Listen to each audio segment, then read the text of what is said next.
Peace, peace. Welcome, welcome. What's going on? My name is Paranom.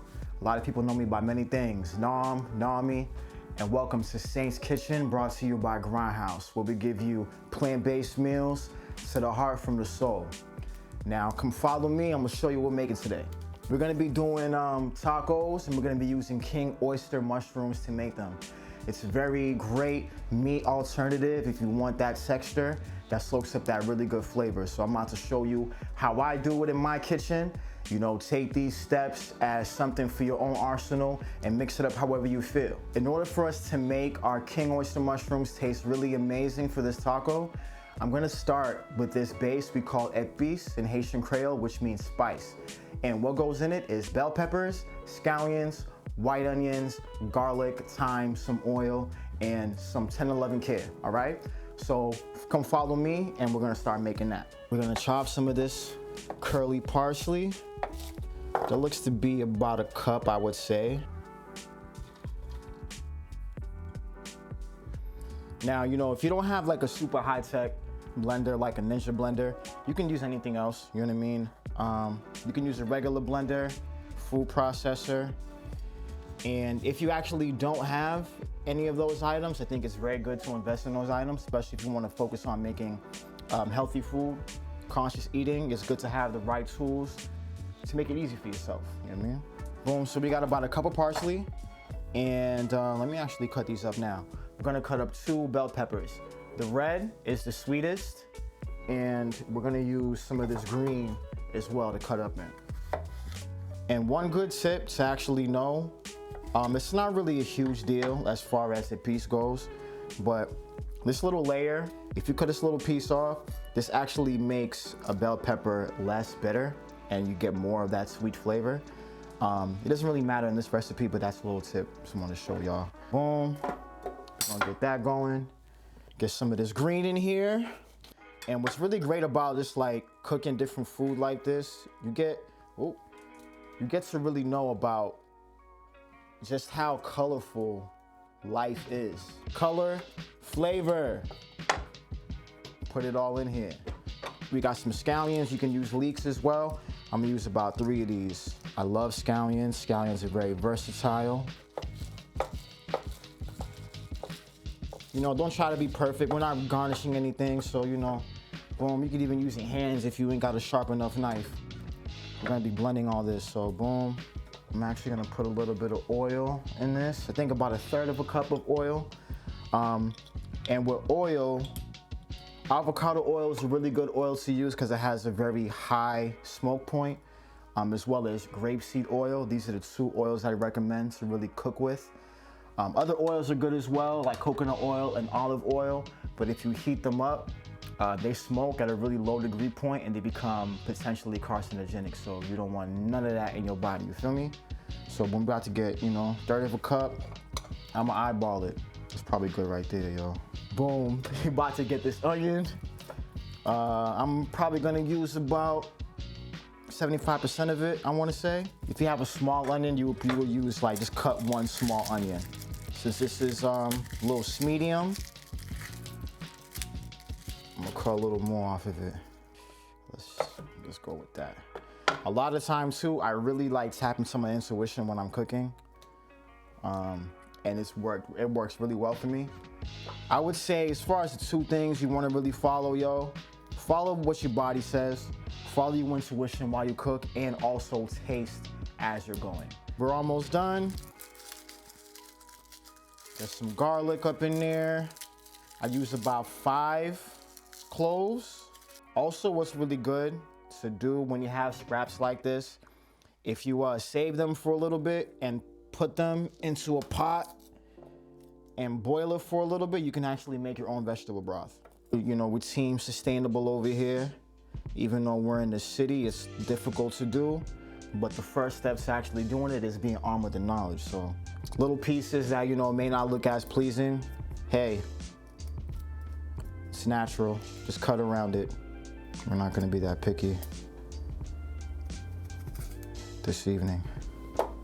Yo, if you got one of those hacks, like one of those life hacks to peel something like this extra fast, leave it in the comments. So We got that popping.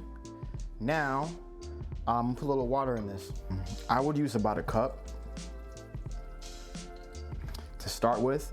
Again, it's really good when you do things like this to really taste as you go and test as you go. Especially with this, we can always add more moisture to it, but it's hard to take it away. So I would start with a cup and blend it, see how you like it. If you wanna add a little bit more water, add more in there. So with vinegar, add about 2 teaspoons of vinegar. Vinegar really helps preserve it, and you can keep it for about a month or 2. Some thyme, put about half a teaspoon in here. All right, I believe that is all we got. So let's blend it up and see what we're working with.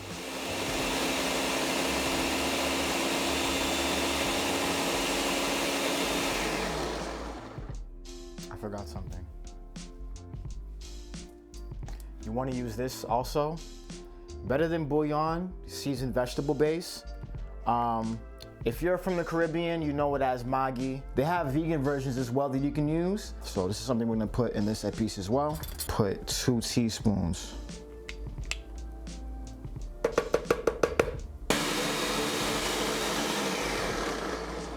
Let's see here, I'm gonna taste it.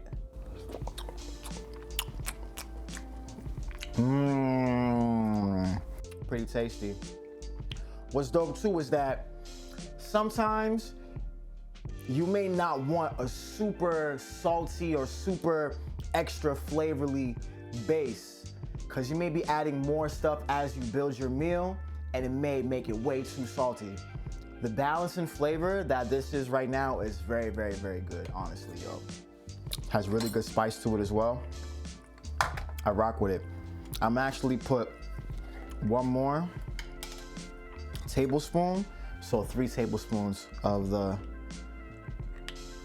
better than bouillon joint.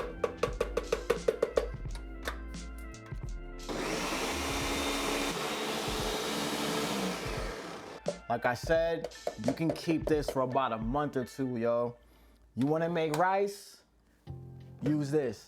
You wanna make even chicken? Use this. What you can think of to make it just flavorful, use this. Add a little bit of salt, pepper, a little cayenne, whatever you wanna add. Golden. So I'm gonna put it to the side.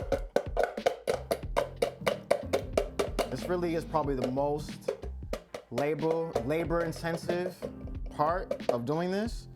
I'm doing like this because I want it to taste good.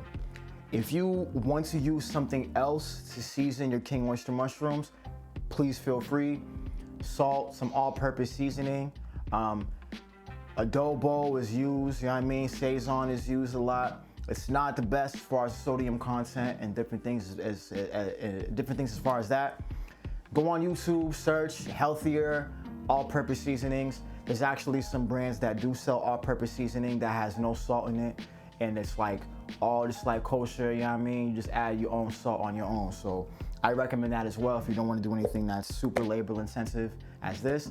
But once again, this is very versatile. You can actually use it for many different things as well. We're not gonna be using all of this just for this meal, you feel me? So we're gonna put it aside.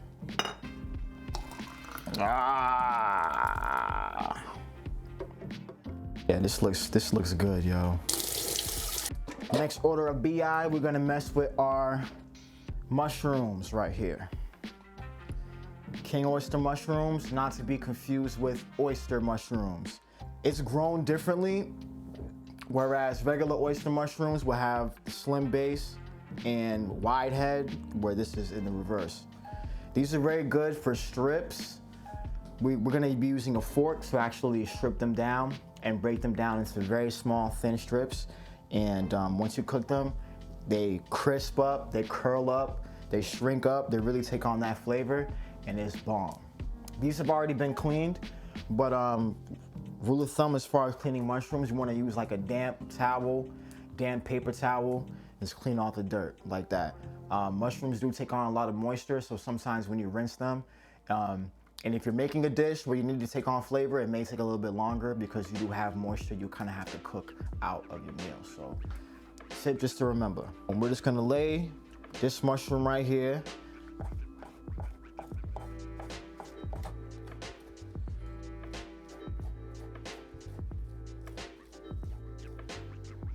See how it shreds up. Throw it inside a bowl. Now, where do you get king oyster mushrooms?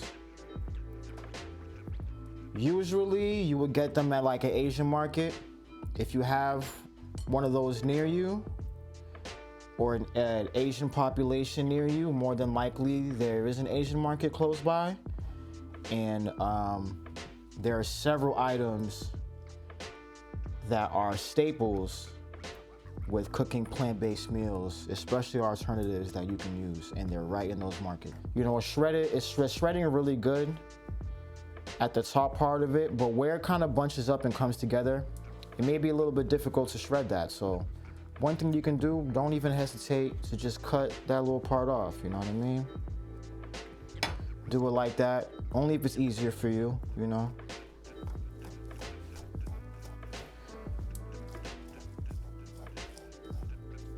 Okay. So you're gonna shred as much as you want to. We do have quite a bit of mushrooms here, so I'm not gonna be shredding every single piece. But we gonna get our shred on.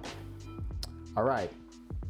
So next, once you have your king oyster mushroom shredded nicely like so, we're going to season it, all right? First thing I'm gonna do, I'm gonna get my little extra epi shot, throw it in here. I would start with the light coating. Again, when you're cooking mushrooms, they really take on moisture.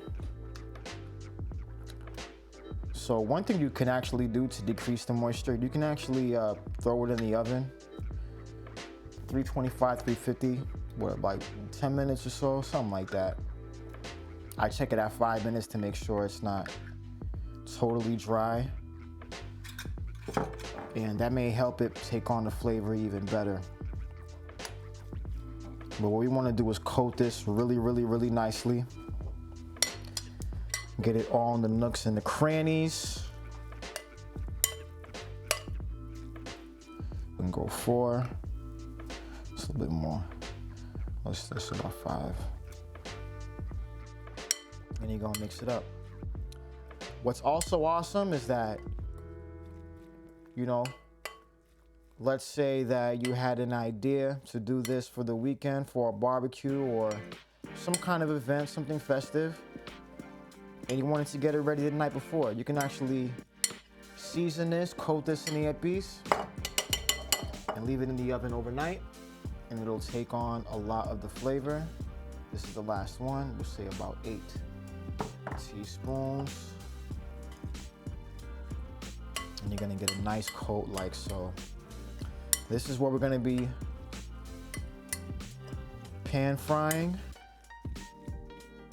To get the most out of your lime juice, the most burst out of your squeeze, what you're gonna do, you're gonna lay the lime or lemon on the flat surface, and you're gonna squeeze and roll it like this. Roll it like it's dough. Roll it like it's green dough. After you roll it around, you're gonna actually feel it get softer and be filled with juice. If you get a fork and just stab it and make some holes and throw it in the boiling water and make your lemon tea, make your tea, whatever like that, you're gonna be good as new. Yeah, the juice comes out. We're just gonna put a little bit in here. Boom. And put a little pinch of salt. All right, so before I fry these mushrooms, what I'm going to do is cut some more vegetables, because we will have that inputted into our meal. It'll be better to do it now, just so we can throw it in there, versus having this be all warmed up, fried up, and then we have to let it be cold by cutting up some more stuff. So you can cut up, some onions and whatever you like, however you wish, all right? There is no right way to do this. all right? That's one of the dope things about cooking. Like once you just know some of the basics and some of the staples that you want to use in your kitchen, you can audible all day. You know what I mean? You put in your right plays for the right play. That's it. So if you want to use red onions, use red onions. If you know how your palate likes things, use that. Especially if you're starting out. Like, don't fret, you know what I mean, about the method, about how to do things. You know, as long as you get it done and you love it and you like it and it tastes good, that is all that matters. So take your time, have patience, most of all, have fun, all right? Two things, have fun and pay attention. You don't want to burn nothing, you don't want to cut your hand, all right? I'm gonna dice some of this just to throw on top when it's time. That's all that matters. You got some diced action. Hey, it's not perfectly diced. You know what you do? Boom, like this. It's all good now. Cooking is easy when you give yourself the space to make tasty mistakes, all right? And it's not even a mistake. Sometimes when you watch too much TV, you want to have the same grace as an expert may have when you start off, but nothing is like that. I have faith in you. Have faith in yourself. We're going to heat our skillet up before we put the oil on there, and then get our oil nice and hot, and then we will start getting the heat flowing. What I'm gonna do here, I'm actually going to put some tomato paste, all right? It's good to have an oil that's nice and hot, a little bit of garlic, and then some tomato paste. We already have garlic inside of our beef, so I'm not gonna be using any at this point. If I need some more, maybe I'll chop some more and put it in after we get going, all right? Also, if you wanna use your hands, don't be afraid to use your hands either. I'm gonna use this for aesthetic. You know what? We'll put the whole joint in here. Hell yeah. To help the tomato paste melt a little bit, throw a little more oil. Oh, I see a little rainbow flavor, rainbow color. Boom. We're gonna raise our temp too. Now, one of the staples as far as making something like this, including jackfruit, especially jackfruit, is that you wanna cook something like this in shreds until they get crispy. Until like the edges, let's say you have a strip, right? Until the edge, both edges, the north and south pole gets nice and crispy, all right? Because this has moisture, not only the mushrooms, but the épices has moisture as well. So really essentially what you're doing, you're gonna be cooking this down. And when you cook it down, it cooks to strips and cooks nice and crispy, and it's exactly the texture that you want. And this may take about 10 to 15 minutes or so, I wanna say. Let it do its thing. You could put it down a little bit and let it do its thing, and then you'll start seeing the moisture get down, and you wanna start stirring it around. Once it starts browning, let it show for a minute.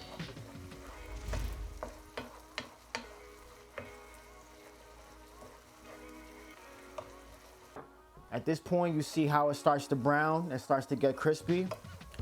I threw some onions in it, and you see how much it shrinks down?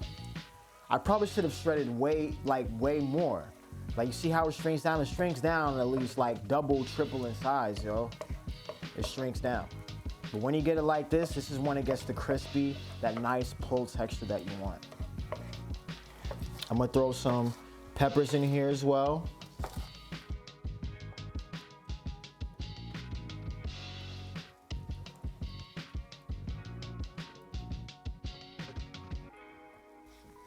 I'm gonna put a little bit of nooch, you know, gives it a nice little cheesy flavor. You don't have to put it in there. I like my stuff to be flavorful, but you can season it however you want.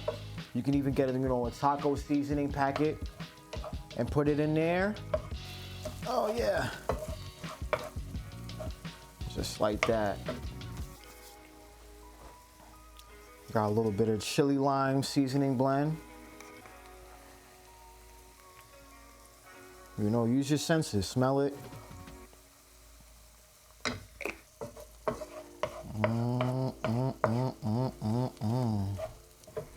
Now, we're gonna taste it.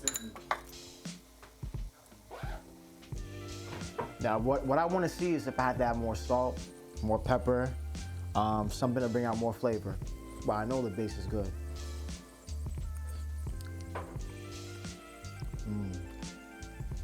Oh yeah. Oh yeah.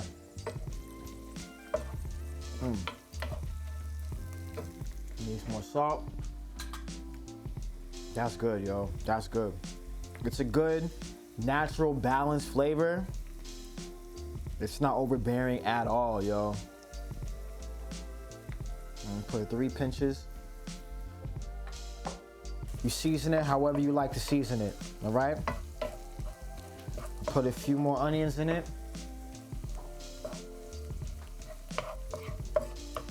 And we are almost good with this. Yeah. Put a little bit more garlic powder.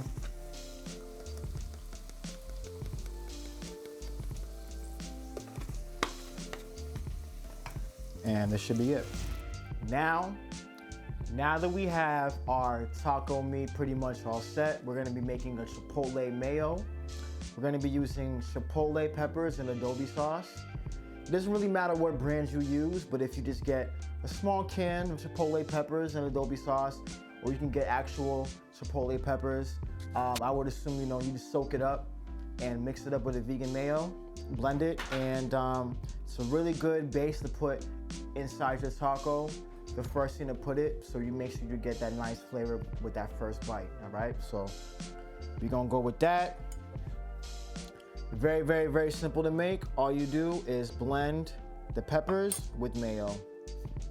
Maybe a teaspoon, a tablespoon. I'm on the fence of which one to use at a time. I may go a teaspoon at a time, just to make sure that we're Gucci. You might as well really use like a whole jar, because chipotle is tough. Even this, you probably only need a little bit of chipotle to mix with this to make chipotle mayo. I'm gonna use nope, a half a teaspoon. Ooh, I kinda want the pepper with it. All right, boom. So what I'm gonna do, I'm putting 1 pepper. Even that might be good. And then a teaspoon, or like half, a 1/4 of a teaspoon. 1 pepper and a 1/4 of a teaspoon of the sauce. And you're gonna blend that together.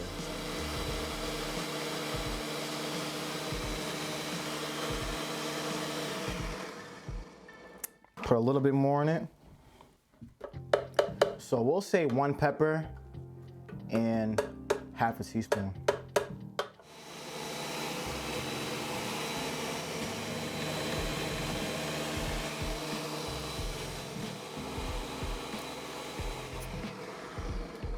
All right, so what I ended up putting in was a full teaspoon. I'll push the sides down and I'm gonna show you guys what the color look like when you're done with chipotle mayo. Once again, these are things you can use for more than one dish, so if you choose to not use it for this dish, perfectly fine. You can choose whatever you like to put as a condiment for your tacos.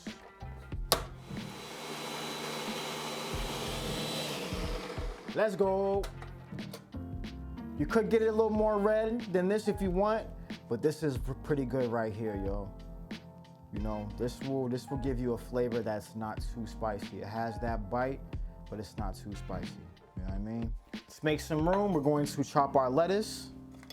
So there really is no right way to really chop this up. Romaine's pretty standard. I would say it's kind of the most standard lettuce, but it has nutritional value with this, so you can use it. And you're just gonna, cut it finely. Once we have our lettuce all chopped up and ready to go, you're gonna put the lettuce in the bowl. You know, make sure you're careful when you're chopping up vegetables. Also, put my diced onions in here too. And mix it all together and whatnot. You know, you can even season this if you like. You know what? I might as well put a little bit of lime in this. You know, freestyle it sometimes. You gotta spruce it up. You know, jazz it up, dance a little bit. Sometimes when you have a little bit of movement, you wanna just grab something real quick and throw it in there, all right? So, you know, don't stay stiff. It's kind of like dancing.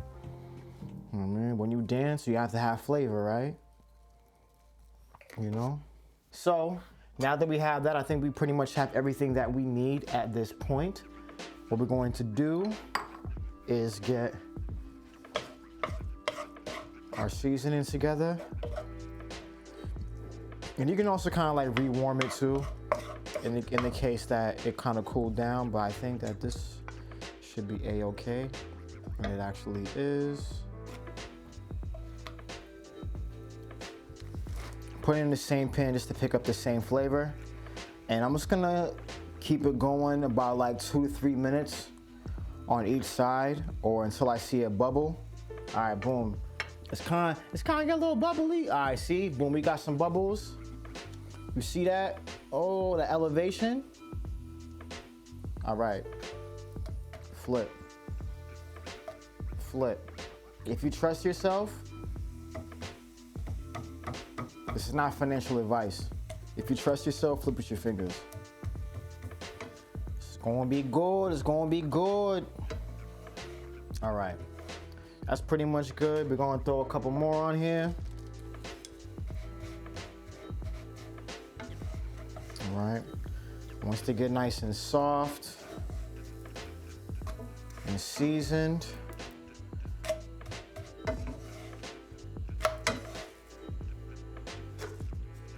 all right, so now that our tortillas are done, I actually have them inside a couple plates just to keep them nice and warm and moist. One thing you can also do is put paper towels in between each one, or something like a regular like tea towel or something, you know what I mean? Works with tortillas, pita bread, tortilla chips, anything of that nature. So, lastly, what we're gonna do, we're gonna cut this avocado. Slice avo or guac, or you put other ingredients to make the mixture.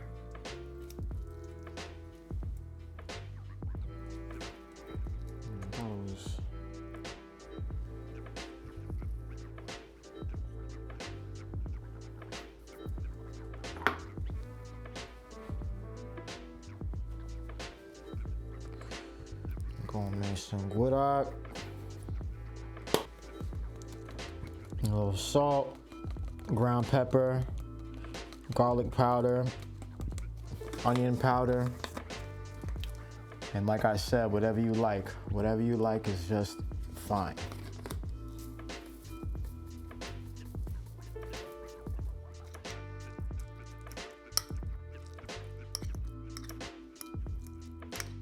You're just gonna get a little nice coarse blend, you know, squeeze a little lime. Also should have onions, but it's okay. We have onions in our lettuce. Like I said, freestyling is quite all right.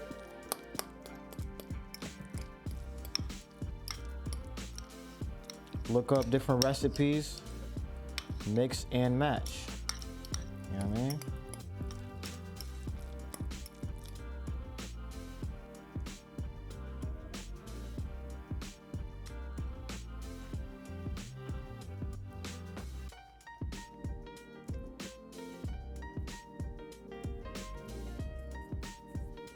Don't fret, my pet.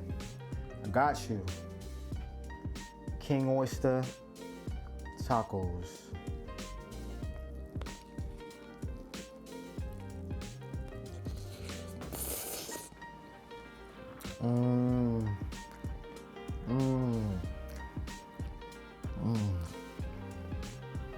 Oh yeah.